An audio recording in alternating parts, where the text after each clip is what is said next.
Hello friends, welcome back to my channel. आज मैं आपको न्यू डिज़ाइनर टॉप बनाना बताऊंगी। तो उसके लिए मैंने सिर्फ 1.5 मीटर कॉटन का प्लेन फैब्रिक लिया हुआ है। आप इसे किसी भी फैब्रिक में से बना सकते हैं। तो सबसे पहले हम बैक पार्ट की कटिंग करेंगे। तो फैब्रिक को मैंने डबल फोल्ड करके बिछाया हुआ है। जो मेरी साइड है वो इसकी बंद वाली साइड है और इसकी जो लंबाई है वो मैंने 25 इंच की रखी है। ये 24 इंच की लंबाई हमारी रेडी होगी। और ऊपर से अभी हम शोल्डर के लिए 7.5 इंच पर निशान लगाएंगे, क्योंकि हम इसमें बोटनेक गला बनाने वाले हैं। तो शोल्डर हमें 7.5 इंच का ही लेना है और आर्म होल की लंबाई के लिए भी हमें 7.5 इंच पर ही निशान लगाना है। 7.5 इंच पर निशान लगाते हुए हमें एक सीधी लाइन ड्रॉ कर देनी है। जितना हमने शोल्डर लिया है उतना ही हमें आर्म होल भी लेना है। अभी यहाँ से हम चेस्ट का मेज़रमेंट लेंगे। तो आपकी चेस्ट का जो भी मेज़रमेंट हो उसका चौथा भाग करना है और उसमें 2 इंच ऐड कर देना है सिलाई मार्जिन के लिए। तो मैंने 11 इंच पर निशान लगाया है। चेस्ट का 4th पार्ट करके 2 इंच एक्स्ट्रा लेना है। अभी बैक आर्म होल के लिए हमें 1.5 इंच पर निशान लगाना है और एक राउंड शेप ड्रॉ कर देना है बैक आर्म होल के लिए। अभी ऊपर से एक निशान हमें 14 इंच पर लगाना है कमर की चौड़ाई के लिए। यहाँ से हम कमर का मेज़रमेंट लेंगे। तो आपकी कमर का जो भी मेज़रमेंट हो उसका चौथा भाग करना है और उसमें भी हमें 2 इंच ऐड कर देना है सिलाई मार्जिन के लिए। तो मैंने 10 इंच पर निशान लगाया है। वेस्ट का 4th पार्ट करके 2 इंच एक्स्ट्रा लेना है।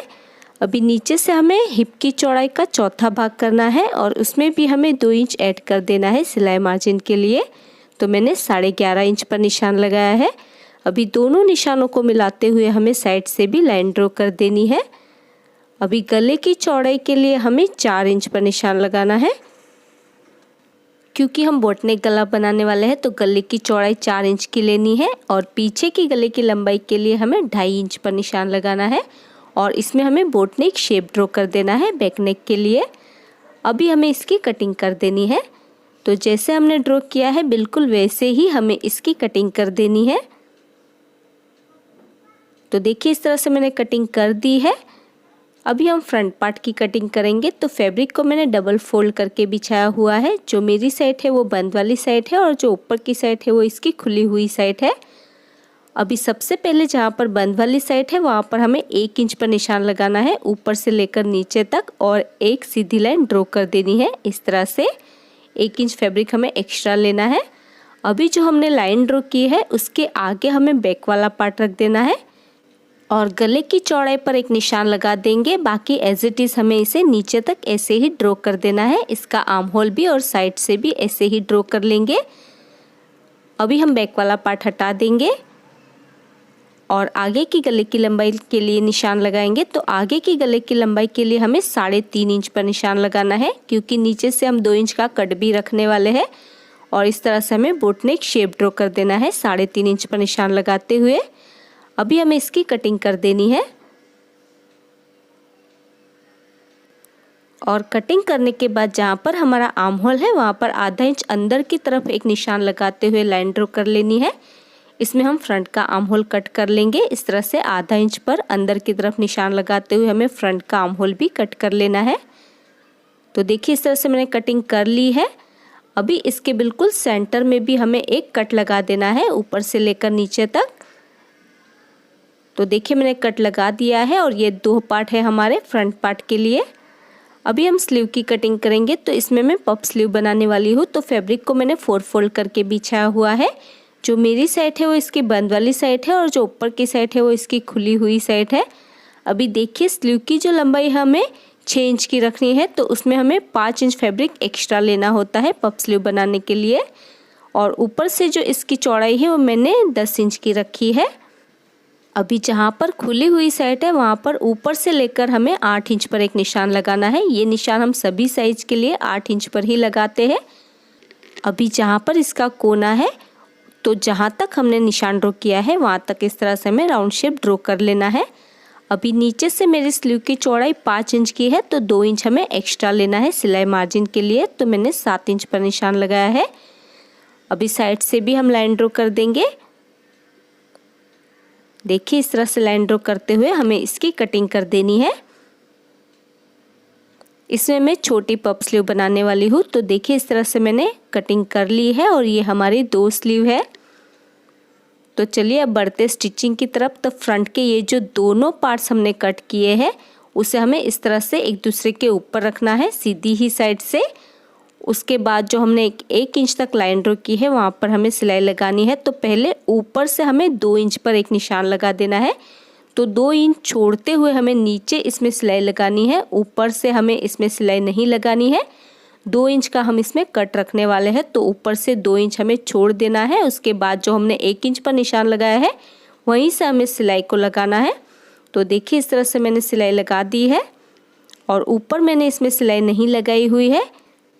अभी इसे हम इस तरह से खोल देंगे तो ये वाला जो फैब्रिक है वो इस तरह से हमारा सीधी साइड पर नज़र आएगा। इसे हम इस तरह से थोड़ा सा सेट कर लेंगे। उसके बाद ये जो दोनों साइड का फैब्रिक है उसकी बॉर्डर को हमें थोड़ा सा यानी कि आधा इंच तक इस तरह से फोल्ड करते हुए सिर्फ इसमें सिलाई लगानी है। तो दोनों साइड का जो फैब्रिक है उसे आधा इंच तक अंदर की तरफ हमें फोल्ड करते हुए इसमें सिलाई लगानी है। तो ध्यान रहे जो हमारा ऊपर वाला फैब्रिक है उसमें ही हमें दोनों साइड से अलग अलग सिलाई लगानी है। देखिए इसे हम इस तरह से खोलेंगे तो ये जो बीच वाला फैब्रिक है तो दोनों साइड से हमें इसकी बॉर्डर को आधा आधा इंच तक अंदर की तरफ फोल्ड करना है और इसके ऊपर हमें सिलाई लगानी है। तो चलिए मैं मशीन के ऊपर आपको बताती हूँ। ये जो हमारा बीच वाला दोनों साइड का फैब्रिक है उसे हमें इस तरह से अंदर की तरफ पर फोल्ड करना है आधा आधा इंच तक और उसके ऊपर हमें सिलाई लगानी है। तो दोनों साइड से हमें इसमें अलग अलग सिलाई लगानी है। तो जो हमारा बीच वाला फैब्रिक है सिर्फ उसके ऊपर ही हमें सिलाई लगानी है, अंदर की साइड हमारी सिलाई नहीं लगनी चाहिए। इस तरह से आधा इंच तक फोल्ड करते हुए हमें इसमें सिलाई लगानी है। उसके बाद जो दूसरी साइड का फैब्रिक है उसके ऊपर भी हमें इसी तरह से आधा इंच तक बॉर्डर को फोल्ड करते हुए इसमें सिलाई लगानी है। जैसे कि आप वीडियो में देख सकते हैं बिल्कुल उसी तरह से हमें इसकी बॉर्डर में आधा इंच तक सिलाई लगा देनी है ऊपर से लेकर नीचे तक। देखिए इस तरह से इसकी बॉर्डर को आधा आधा इंच तक फोल्ड करते हुए ऊपर से लेकर नीचे तक हमें इसमें सिलाई लगा देनी है। तो देखिए मैंने दोनों साइड से इसमें सिलाई लगा दी है। अभी हम इसे प्रेस लगाकर इसे सेट कर लेंगे। उसके बाद हमें कोई भी सिलाई नहीं लगानी है, इसे ऐसे ही हम रहने देंगे। तो देखिए मैंने प्रेस लगाकर इसे सेट कर लिया है और ये पट्टी बिल्कुल परफेक्ट तरीके से हमारी सेट हो गई है। अभी हम गले पर तिरछी पट्टी अटैच करेंगे। तो मैंने ये तिरछी पट्टी कट की हुई है। तो पट्टी को हमें इस तरह से डबल फोल्ड कर लेना है और सीधी साइड से ही गले के ऊपर रखते हुए हमें इसमें सिलाई लगा देनी है। तो बीच में भी हम पट्टी को इसी तरह से रखते हुए इसमें सिलाई लगा देंगे। बीच वाला आधा इंच का गैप हम रखेंगे और इस तरह से पूरी पट्टी में हमें सिलाई लगाकर इसे अटैच कर लेना है पट्टी को। देखिए इस तरह से। उसके बाद हम इसमें छोटे छोटे कट लगाएंगे और बीच में भी हम एक कट लगा देंगे। दूसरी साइड पर भी हमें कट लगा देने हैं। उसके बाद जो हमारी सेंटर वाली पट्टी है उसे हमें इस तरह से अंदर की तरफ फोल्ड करना है और इस पट्टी को हमें अंदर की तरफ इस तरह से फोल्ड कर लेना है। देखिए इस तरह से हम पट्टी को अंदर की तरफ फोल्ड कर लेंगे और इसके ऊपर हमें सिलाई लगा देनी है। और इसी तरह से दूसरी साइड की जो पट्टी है उसे भी हमें अंदर की तरफ फोल्ड करना है और इसके ऊपर हमें सिलाई लगा देनी है और किनारे की पट्टी को हम इस तरह से अंदर की साइड पर फोल्ड कर लेंगे। जैसे कि आप वीडियो में देख सकते हैं बिल्कुल उसी तरह से अंदर की तरफ पर फोल्ड करना है और इसके ऊपर भी हमें सिलाई लगा देनी है। तो इस तरह से हमारी पट्टी बिल्कुल परफेक्ट तरीके से बैठ जाएगी। तो देखिए मैंने पट्टी को अटैच कर लिया है और बीच में कुछ इस तरह से हमारा गैप आएगा। तो इस तरह से मैंने पट्टी लगा दी है। अभी हमें बैक पार्ट में भी तिरछी पट्टी अटैच करनी होगी। तो सीधी साइड से ही पट्टी को रखते हुए हम इसमें सिलाई लगा देंगे और पट्टी को डबल फोल्ड करते हुए अंदर की साइड पर मोड़ देना है। तो देखिए मैंने बैक नेक पर पट्टी अटैच कर ली है। अभी बैक वाला पार्ट हमें सीधा रखना है और उसके ऊपर फ्रंट का पार्ट हम उल्टा रखेंगे और इसके शोल्डर जॉइंट कर लेंगे। तो देखिए मैंने इसके शोल्डर जॉइंट कर लिए हैं। अभी हम इसमें स्लीव अटैच करेंगे। तो हमें इसमें पफ स्लीव जॉइंट करनी है। तो किनारी से पहले हम इसमें पिन्स लगा लेंगे। पहले एक पिन हम किनारी पर लगा देंगे, उसके बाद हम सेंटर में भी एक पिन लगा लेंगे। इस तरह से हमें इसमें छोटी छोटी सी प्लेट्स लगानी है। तो प्लेट्स लगाने के पहले बिल्कुल सेंटर में भी हमें एक पिन्स लगा लेनी है और दूसरी साइड का जो कोना है वहाँ पर भी हमें एक पिंस लगाकर स्लीव को अटैच कर लेना है पहले। उसके बाद जितना भी फैब्रिक हमारा एक्स्ट्रा अंदर की साइड पर बचता है उसकी हमें प्लीट्स लगानी है। तो जितनी भी हमारी प्लीट्स एडजस्ट होती है उस तरह से हमें इसमें छोटी छोटी सी प्लीट्स लगा देनी है। लेकिन ध्यान रहे दोनों साइड की प्लीट्स का मुंह एक दूसरे के अपोजिट होना चाहिए। इस तरह से हमें इसमें प्लीट्स लगा देनी है दोनों ही साइड से। जितना भी हमारा एक्स्ट्रा फैब्रिक है उसकी हम प्लीट्स लगा देंगे। उसके बाद जो हमारी स्लीव की नीचे की बॉर्डर है उसे हमें सिंपली डबल फोल्ड कर लेना है और इसके ऊपर हमें सिलाई लगा देनी है। और इसी तरह से दूसरी साइड की स्लीव को भी हम प्लीट्स लगाते हुए अटैच कर लेंगे और इसकी बॉर्डर को फोल्ड कर लेंगे। तो देखिए मैंने स्लीव को अटैच कर लिया है और इसकी बॉर्डर को भी मैंने फोल्ड कर लिया है। तो मैंने दोनों ही स्लीव को अटैच कर लिया है। अभी टॉप पार्ट को हमें उल्टा कर देना है और साइड से 2 इंच का गैप रखते हुए हमें इसकी फिटिंग कर लेनी है। दोनों ही साइड से 2 इंच का गैप रखते हुए हम इसकी फिटिंग कर लेंगे। उसके बाद जो नीचे की बॉर्डर है उसे हमें सिंपली डबल फोल्ड कर लेना है और इसके ऊपर हमें सिलाई लगा देनी है। तो देखिए मैंने इसकी फिटिंग कर ली है दोनों ही साइड से और नीचे की जो बॉर्डर है उसे भी मैंने फोल्ड करते हुए इसमें सिलाई लगा दी है।